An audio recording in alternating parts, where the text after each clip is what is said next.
Salem, bonjour.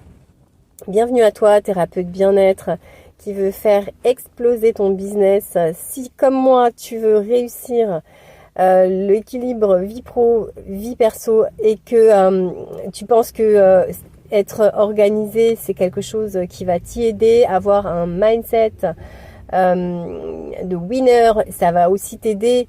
Et aussi, si tu penses que faire des actions, passer à l'action pour être plus visible, ça va t'aider, eh bien, je te propose d'en parler ici dans un nouveau podcast.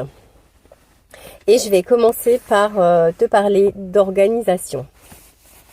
Donc, alors, est-ce que déjà, je pense que tu sais déjà que nos pensées ont un impact sur nos comportements, nos actions, notre vie aujourd'hui. Donc, qu'est-ce que tu te dis sur l'organisation ? Est-ce que toi-même, tu te penses organisé, bien organisé, ou bien tu te dis, oula, il va falloir tout revoir, tout reprendre à zéro ? Et puis, qu'est-ce que tu ressens aussi quand tu penses ce que tu penses ? Est-ce que tu t'es fier de toi et que tu as envie encore plus d'avancer et d'optimiser, de développer, d'être plus productive ? Ou bien tu es triste, en colère, frustré ? Et si c'est le cas, par rapport à qui ? Par rapport à quoi ? Tout ça, c'est des questions qui vont t'en apprendre un petit peu sur où tu en es.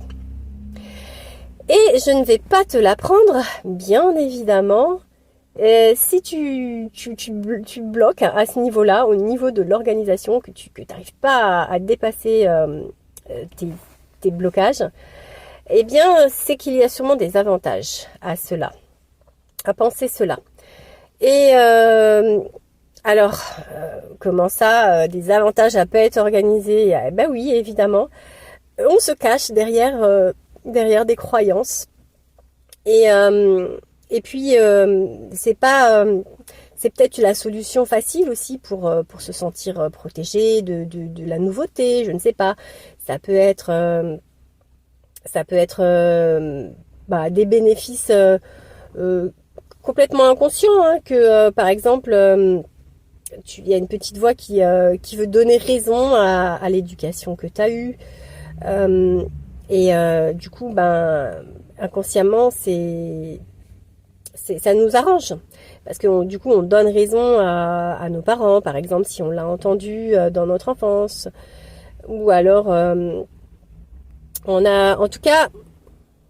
c'est quand même notre zone de confort, le fait d'être mal organisé.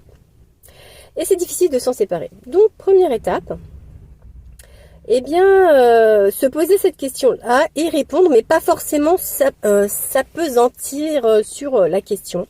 Parce que oui, ça nous bloque, oui, c'est peut-être conscient, c'est peut-être inconscient, mais qu'est-ce qu'on en fait de tout ça ? Alors, qu'est-ce qu'on va en faire ? Eh bien, on va pas lutter contre cette idée, parce que sinon, on va dépenser de l'énergie à vouloir se prouver ou prouver aux autres qu'on sait s'organiser. Mais plutôt, on va juste... passer à l'action et par exemple décider, aujourd'hui on est lundi, décider que cette semaine on va organiser quelque chose dans notre vie ou dans notre business. Ça peut être par exemple cette semaine je fais un planning de mes menus, donc je fais du lundi au vendredi, chaque jour je vais faire tel plat. Et bien sûr, je vais avoir besoin d'avoir des ingrédients, donc je vérifie. Si je les ai pas, je prévois de faire une liste de courses, de passer au supermarché ou faire une commande. Et donc je passe à l'action et à la fin de la semaine, eh bien, j'aurai organisé mes menus pour une semaine. Donc ça prouve bien que j'en suis capable. Et alors comme j'en suis capable, je le savais peut-être, mais par contre, j'avais pas forcément ancré de sentiments agréables à ça. Donc ce que je vais faire, c'est que je vais me féliciter. me valoriser, me dire bravo et célébrer cette victoire. Et une fois que j'aurai fait tout simplement tout ce chemin là, ce petit chemin, puis des petits pas vont s'accumuler, et ce petit chemin là, eh bien je vais enregistrer donc inconsciemment ou consciemment, peu importe, que c'est agréable en fait. L'organisation c'est super agréable, et puis c'est tout à fait c'est vraiment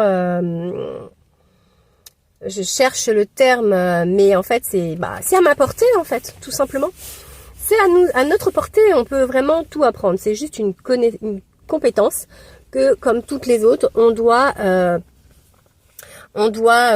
travailler, c'est comme un muscle qu'on doit entraîner. Et voilà, donc je t'invite cette semaine à faire organiser quelque chose.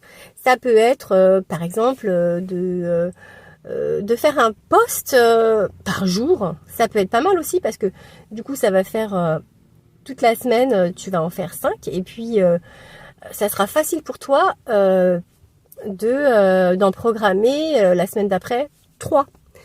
Donc je te laisse imaginer toutes les possibilités qui s'offrent à toi, et j'espère vraiment t'avoir donné envie de choisir d'être super organisé. Et je te dis au prochain podcast. Belle journée à toi!